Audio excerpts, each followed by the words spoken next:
In Paris, they said the Germans would never dare to invade France. They said the Nazis could never penetrate the Maginot Line. The 25-kilometer-thick virtual wall of heavily armed and manned guard posts and bunkers and concrete tank barricades and anti-aircraft batteries and minefields and all manner of other military fortifications designed to keep the Germans at bay. They'd convinced themselves Hitler would never try to move his panzer divisions through the forests of the Ardennes. Those forests were too thick, too dense, too foreboding for anyone to move tanks and mobile artillery and armored personnel carriers and other mechanized units through. But Jean-Luc Leclerc knew that they were wrong. "Luc? Luc, are you listening?" No one actually called him Jean-Luc. Not since he was a little boy. His parents, his siblings, his grandparents, they all called him Luc. Now, though he still felt like a kid at times, theoretically he was all grown up, married, 2 small daughters, a mortgage, a parish, ever-growing responsibilities. "Luc, are you even hearing a word I'm saying?" Suddenly he realized his sister Monique was trying to get his attention, and he was embarrassed. "Oh, yes, of course, I'm sorry. What do you need?" "Would you turn out the lights and bring those napkins and forks?" she asked with a warm smile as she stood in the center of the cozy kitchen and lit the candles on an exquisitely decorated and no doubt scrumptious homemade birthday cake. Luc did as he was asked and followed his sister into the dining room, singing with the others and trying his best not to let his fears show on his face. He was not there to ruin his niece's birthday party. Little Jacqueline stood there in her pink dress and shiny brown hair and black leather shoes. She didn't know war was looming. She knew nothing of Herr Hitler's invasion of Poland the previous September, nor did she know anything of Hitler's invasion of the Low Countries, Belgium and the Netherlands 3 days earlier. The adults had shielded the children from their worries over their older brother Philippe, who lived with his family in Brussels, the Belgian capital.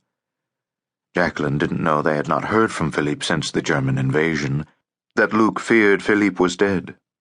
All she knew was that she had a house full of family and friends and a cake with candles, and a new doll from her beloved Uncle Luc and Aunt Claire, and her cousins Lily and Madeleine. She was so innocent, he thought as he sang, so unaware of the darkness that was settling upon them all. At least she had an excuse. She was only 4. What was her parents' excuse? Monique was 32. Her husband, Nicholas, was 36. They were a sharp, attractive couple, well-educated and, by all measures, worldly wise. They'd both been to university. She had studied nursing. He had been to the Sorbonne and had become a gifted physician. They were well-read. They had a little money socked away. They had interesting friends in high places all over Europe. How could they not see what had happened to Philippe? How could they not see the grave danger they were in? Why did they not flee while they still could, away from the border to Le Chambon, to be with Luc and Claire? "Happy birthday, dear Jacqueline. Happy birthday to you." With that, the room erupted in applause and smiles and laughter and great joy. Jacqueline looked radiant, and Luc knew that his wife Claire and their 2 daughters would have loved to be at his side. Claire had made the doll and written the card, and Lily and Madeleine had colored it and made it special for their beloved cousin. But despite their protests, Luc had forbidden them to come.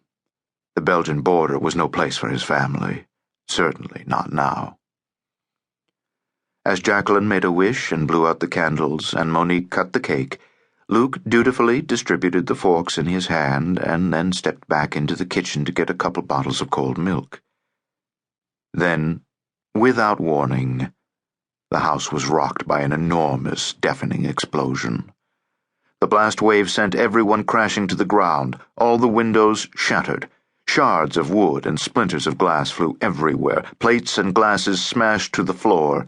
Terrified parents grasped their children, trying to shield their small bodies with their own as they covered their heads with their hands and hid under the table and behind overstuffed chairs. Before they knew it, smoke and dust filled the room, pouring in through the shattered windows. Luc fully expected to hear people screaming and crying.